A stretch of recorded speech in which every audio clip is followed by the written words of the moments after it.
সবাইকে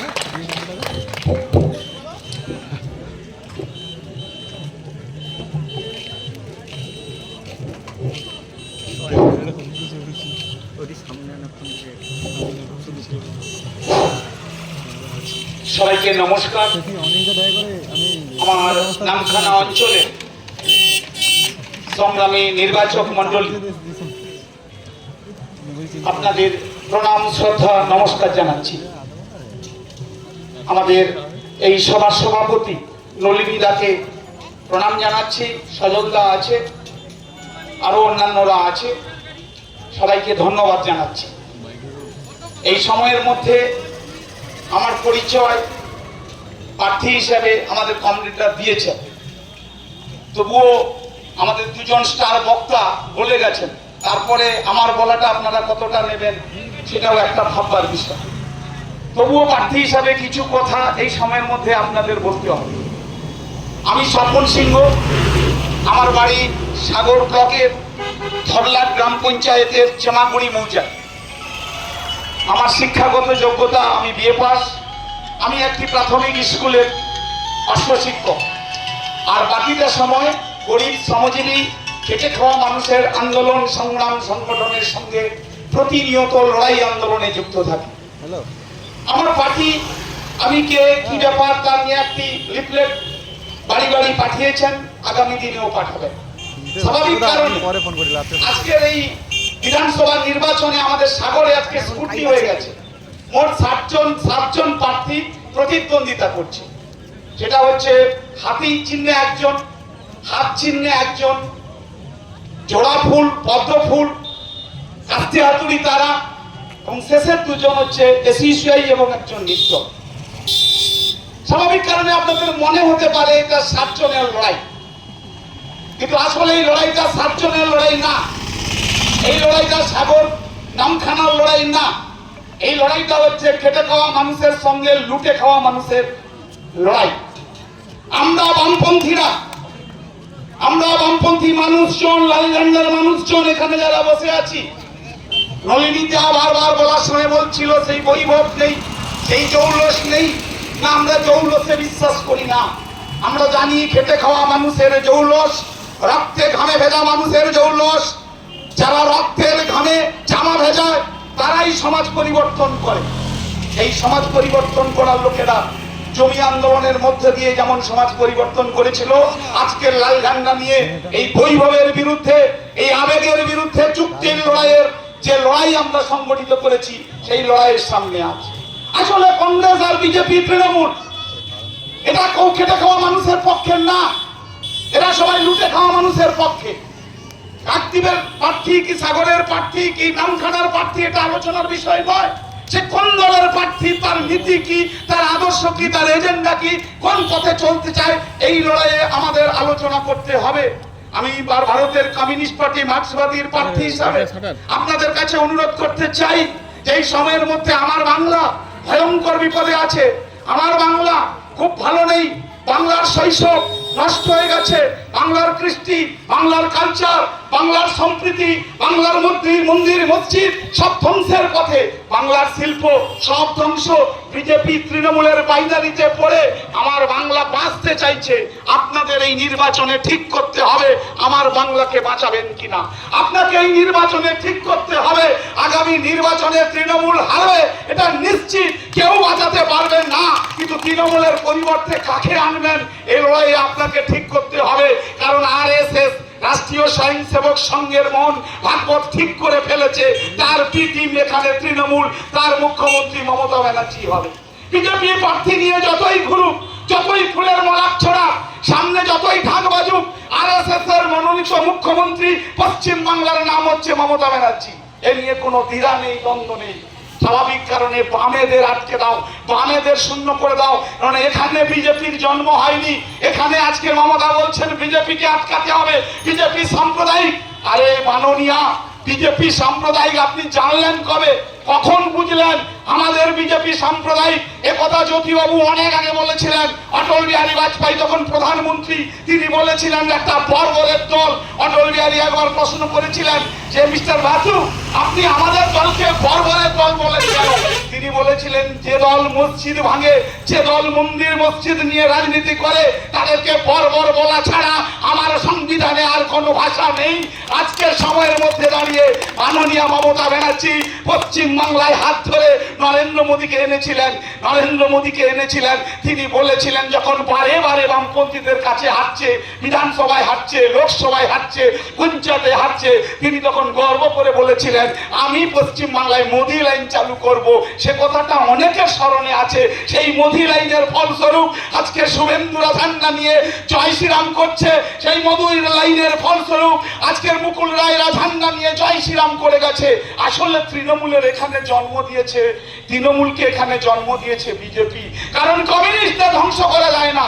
পশ্চিম বাংলার বামপন্থীরা যা তার বিস্তার ছিল, সেখানে বিজেপির আরএসএস মনে করেছিল বিজেপির জড়ত্ব ফুল দিয়ে বাংলা দখল করা যাবে না। তাই তাদের মনোনীত একজন ক্যান্ডিডেট, তাদের মনোনীত সুপারিশকৃত একজন তৃণমূল নামক কংগ্রেসের সব থেকে উচ্ছৃঙ্খল যে মহিলাটি, কংগ্রেসের মধ্যে সব থেকে গুন্ডাবাজ মহিলাটিকে বিজেপি এখানে তৃণমূলের দল তৈরি করে গেছিল। এটা আমি বলছি না, আমরা এই সময়ের মধ্যে বলছি না। কারণ অটল বিহারী বাজপেয়ীর প্রথম রেলমন্ত্রীর নাম তো মমতা ব্যানার্জি, একথা তৃণমূল নিশ্চিত স্বীকার করবে। অটল বিহারী বাজপেয়ীর কয়লা মন্ত্রীর নাম তো মমতা ব্যানার্জি। আজকের তৃণমূলের হাত ধরে পশ্চিম বাংলায় বিজেপির পদার্পণ হয়েছে। ফলে বিজেপি তৃণমূলকে আলাদা দল বলে আপনারা গুলিয়ে ফেলবেন না। আসলে এরা বামপন্থীদের আটকাতে হবে। কারণ বামপন্থীরা শ্রমজীবী মানুষের মজুরির কথা বলে, 700 টাকা মজুরি দিতে হবে। আজকে মন্ডলবাবু, হাজরাবাবুরা এই মঞ্চে দাঁড়িয়ে বলবে না, তাহলে নরেন্দ্র মোদীকে দিতে হবে আর হাজরাবাবুদের দিতে হবে। বার্ধক্য মানুষের পেনশন 6000 টাকা করতে হবে। মহিলাদের এই লক্ষ্মী ভান্ডার বলুন আর মানবিক ভাতা বলুন, 6000 টাকা করতে হবে। এ কথাটা বেকার যুবকের কাজ দিতে হবে, এ কথাটা তৃণমূল বিজেপি বলবে না। তৃণমূল বিজেপি বলবে না স্কুল খাতে 20% ব্যয় বরাদ্দ করতে হবে, তৃণমূল বিজেপি বলবে না। তৃণমূল বিজেপি এ কথাটা বলবে না গরিব মানুষের ফসলের ন্যায্য মূল্য সরকারকে নির্ধারণ করতে হবে, তৃণমূল বিজেপি এ কথা বলবে না। তৃণমূল বিজেপি বলবে রাম মন্দির কোথায় হবে, তৃণমূল বলবে জগন্নাথ মন্দির কোথায় করব, তৃণমূল বলবে কপিল মুনিকে কিভাবে আরো বড় করা যায়, স্কুল একটা বড় করতে হবে, একথা তৃণমূল বিজেপি বলবে না। সাগরের হসপিটালটা উন্নত করতে হবে, এখানকার আপনার তারিকনগরের হসপিটালটাকে বাঁচাতে হবে, এ কথাটা বলবে না। উপস্বাস্থ্য কেন্দ্রগুলো বন্ধ হয়ে যাচ্ছে, বাঁচাতে হবে। আইসিডিএস কেন্দ্রে আরো একটু বাড়তি খাবার দিতে হবে। প্রাইমারি শিশু শিক্ষা কেন্দ্রগুলোকে বাঁচাতে হবে, এসএসকে স্কুলগুলোকে বাঁচাতে হবে। প্রাইমারির মিড ডে মিলের ব্যয় বরাদ্দটা একটু বাড়াতে হবে, এ কথা তৃণমূল বিজেপি বলবে না। তৃণমূল বিজেপি যে কথাটা বলবে মন্দির করো, মসজিদ করো, মমতার হিন্দুর যে লড়াই, এই লড়াই আসলে নায়ক আর ভিলেনের লড়াই। নায়ক ভিলেনের গরম গরম কোথায় ওটা মঞ্চ চেপে যায়। গ্রিন রুমে গিয়ে দেখবেন একটা বিড়ি দুজন খাচ্ছে, নাহলে একটা চায়ের বোতলে দুজনই পান করছে। আসলে লড়াইটা সামনে তৃণমূল বিজেপির লড়াইটা হচ্ছে কৃত্রিম লড়াই। তৃণমূল বিজেপিকে আটকাবে আর বিজেপি তৃণমূলকে আটকাবে, এটা মনে করে সংখ্যালঘু মুসলমানরা মনে করে আমাদের বাঁচতে গেলে তৃণমূল করতে হবে, বিজেপির হাত থেকে বাঁচতে গেলে তৃণমূল করতে হবে। আমি সংখ্যালঘু বন্ধুদের আবেগকে অস্বীকার করছি না। এই মমতা ব্যানার্জি বলেছিল 10 লক্ষ যে মাদ্রাসা করবেন, করেছেন। 10% সংরক্ষণ করবেন, করেছেন। সংখ্যালঘুদের মর্যাদা দেওয়া হবে, দিয়েছে। এই বিজেপি আজকে যে 74 জন এমএলএ মমতা ব্যানার্জির আমল, পশ্চিম বাংলার বামফ্রন্ট যতদিন ছিল সাম্প্রদায়িক বিজেপি, মানবতার শত্রু বিজেপি, ঐতিহাসিক ভাবে সব থেকে বড় সাম্প্রদায়িক দল। পশ্চিম বাংলায় কোনোদিন খাতা খুলতে আমরা দেইনি। বারে বারে হারিয়েছি, পঞ্চায়েতে হারিয়েছি, বিধানসভায় হারিয়েছি, লোকসভায় হারিয়েছি। শুধু সিপিএম কে খতম করার জন্য মাননীয় মমতা বিজেপিকে টেনে আনতেন। এই বিজেপি তৃণমূলকে আটকাবেন মনে করেন আমাদের বিজেপি বন্ধুরা? আপনাদের কাছে করজোড়ে একজন সাধারণ নাগরিক হিসাবে, প্রার্থী ছেড়ে দিই, একজন সাধারণ নাগরিক হিসাবে আপনাদের কাছে বলতে চাই, আপনারা চতুর্থবারের জন্য মুখ্যমন্ত্রীকে, বিজেপিকে ভোট দিয়ে চতুর্থবারের মুখ্যমন্ত্রী বানাবেন না মমতা ব্যানার্জিকে। মমতা ব্যানার্জিকে হারাতে গেলে লাল ঝান্ডায় ভোট দিন, মমতা ব্যানার্জির উৎপাত করতে গেলে লাল ঝান্ডায় ভোট দিন, মমতা ব্যানার্জিকে পশ্চিমবঙ্গ থেকে তাড়াতে গেলে লাল ঝান্ডায় ফিরে ইডির হাত থেকে ফাইল ছাড়িয়ে নিয়ে চলে গেল। এই বিজেপি তৃণমূলকে আটকাবে? এই বিজেপি পার্থ চ্যাটার্জির বান্ধবীর বাড়ি থেকে 50 কোটি টাকা, 14 কেজি সোনা, 26,000 শিক্ষক পাতি, অনেক কষ্ট করে আমরা তাদেরকে জেলে পাঠিয়েছিলাম। কে ছাড়লো? কে ছাড়লো? সুমন্ত বাবুরা বলবেন কে ছেড়েছে? অনুব্রত মণ্ডল লোহা পাচার, গরু পাচার, কয়লা পাচার, কে ছেড়েছে? এই বিজেপি। কে ছেড়েছে? সজলদা বলার সময় বলেছিলেন সত্যিকারে যদি বিজেপি তৃণমূলকে আটকাতে চাইতো, মমতা ব্যানার্জি আজকের নির্বাচনী প্রচার করতে পারতো না, জেলে থাকতে হতো। জেলে থাকার মতো সমস্ত এভিডেন্স থাকার পরেও বিজেপি কোন সূত্রে, কোন কারণে, কোন বিষয়ের জন্য মমতা ব্যানার্জির প্রতি এত দুর্বল? যদি প্রিয় মল্লিক 2,500 কোটি টাকা রেশন দুর্নীতি বিজেপি আটকাতে পেরেছে? আপনারা যতই ঢাক বাজান, প্রার্থীর গলায় যতই মালা পড়ান, এখানে বিজেপির পছন্দের প্রার্থী হচ্ছে বঙ্কিমবাবু। কারণ এখানে আরএসএস মনোনীত দুটোই প্রার্থী, একটা বঙ্কিমবাবু, একটা সুমন্ত বাবু। এদের বিরুদ্ধেই আমাদের লড়াই। বলেছিল কমিউনিস্টদের কার বিরুদ্ধে লড়াই? আমরা বলেছিলাম আরএসএস এর বিরুদ্ধে লড়াই। আরএসএস এর মুখ্যমন্ত্রী মমতা ব্যানার্জি। কারণ শ্রমিক ভট্টাচার্য কি বললেন? অটল বিহারী বাজপেয়ী, লাল কৃষ্ণ আদবানি না থাকলে পশ্চিমবাংলায় তৃণমূলের জন্ম হতো না। এটা আমার কথা না। এরপরে যদি বিজেপি বন্ধুরা মনে করেন চতুর্থবারের জন্য মমতা ব্যানার্জিকে আনবেন তো বিজেপিকে ভোট দিয়ে বলে না তো সিপিএম আটকাতে পারবে না। কে আটকেছিল মমতাকে? 34 বছর ধরে আমরাই আটকেছিলাম। বামপন্থীরা পঞ্চায়েতে হারিয়েছি, লোকসভায় হারিয়েছি, বিধানসভায় হারিয়েছি। 34 বছর ধরে খাতা খুলতে দেয়নি এই তৃণমূল বিজেপিকে আমরাই। যদি সাধারণ জনগণ, আপনাদের দোষ দিচ্ছি না, আবেগে চলে গেছেন, প্রচারে চলে গেছেন, বৈভব থেকে চলে গেছেন, গাড়ি টাকার লোক সামলাতে না পারে কেউ চলে গেছেন। বিজেপি করলে গাড়ি চড়তে পারা যায়, বিজেপি করলে টাকা পাওয়া যায়, মোবাইলের টাকা মেরে দেয়, মোবাইল কিনে দেয়, বিজেপি করলে মোটরসাইকেলে টাকা দেয়, বিজেপি করলে খাবার দেয়, নিশ্চিত দেয়।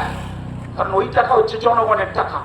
নির্বাচনী বন্ড গোটা ভারতবর্ষের 9,000 কোটি টাকা তুলেছে বিজেপি, তৃণমূল 1,500 কোটি, 6,000 কোটি টাকা, 9,000 কোটি টাকা।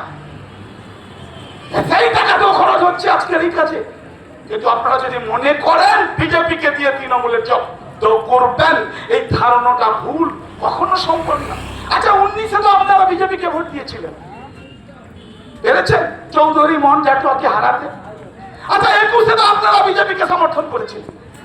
এই বন্ধুরা বাধা হবে না দাদা, আপনারা আটকে থাকুন, বন্ধ করুন, আপনারা ঝান্ডা টাঙাবেন না, আপনারা কিছু বলবেন না, চুপ করে থাকুন। আমাদের লোকেগুলো গুটিয়ে গেছিল, আমাদের লোকগুলো একটু থমকে গেছিল। হ্যাঁ, মনে হয় তৃণমূলকে হারানো যায়, কিন্তু হারায়নি। আমরা যে ভোটে হেরেছিলাম ওদের প্রার্থী তার 2 গুণ ভোটে হেরেছে। ওই যে কি কামিলা সাগরে, তারপরে ওরা বললো বঙ্কিমবাবুর কাছে আমার প্রার্থী বিক্রি হয়ে গেছে। আমরা বলি বিজেপি বলছি বঙ্কিমবাবুর কাছে তার প্রার্থী নাকি বিক্রি হয়ে গেছে। তারপরে এলো লোকসভা, আমি পঞ্চায়েতের কথা ছেড়ে দিলাম। লোকসভায় আবার বললেন এবারে বিজেপিকে আমরা হাফ করে দেবো, তৃণমূলকে আমরা হাফ করে দেবো। শুভেন্দু অধিকারীর গরম বক্তব্য শুনে আমাদের যুবক বন্ধুরা ছুটে বেড়ালো, এই তো একটা যোগ্য নেতা এসছে। কি দেখলাম এখানে পাপি হালদার গতবারের থেকে ডবল ভোটেছিল। তাহলে আপনারা যতবার বিজেপিকে ভোট দিয়েছেন ততবার তৃণমূলের ভোট বৃদ্ধি পেয়েছে, তৃণমূলের মার্জিন বৃদ্ধি পেয়েছে, তৃণমূলের আসন সংখ্যা বৃদ্ধি পেয়েছে। আপনারা 5 বছর বিজেপিকে ভোট দিয়েছেন। আপনাদের অনুরোধ করব বিবেকের কাছে, একবার লাল ঝান্ডায় ফিরে আসুন। আমরা তৃণমূল বিজেপি দুজনকেই একসঙ্গে হারাবো, এই দায়িত্ব নিয়ে বলতে পারি। এই 10 মাইলের বাজারে যদি বিজেপি তৃণমূলকে কেউ হারাতে পারে, সেটা বামপন্থীরা, সেটা লাল ঝান্ডা। অতীতেও হারিয়েছি, আবার হারাবো। হ্যাঁ, মানুষ সাময়িক বিভ্রান্ত হয়েছে, মানুষ সাময়িকভাবে দিকভ্রান্ত হয়েছে, মানুষকে ফেরাতে হবে। আমরা বলেছি বামপন্থার পুনরুত্থান, আমরা বলেছি লড়াই আমাদের কঠিন লড়াই, বিজেপি তৃণমূলের পাইনারি ভেঙে লড়াই লড়তে হবে।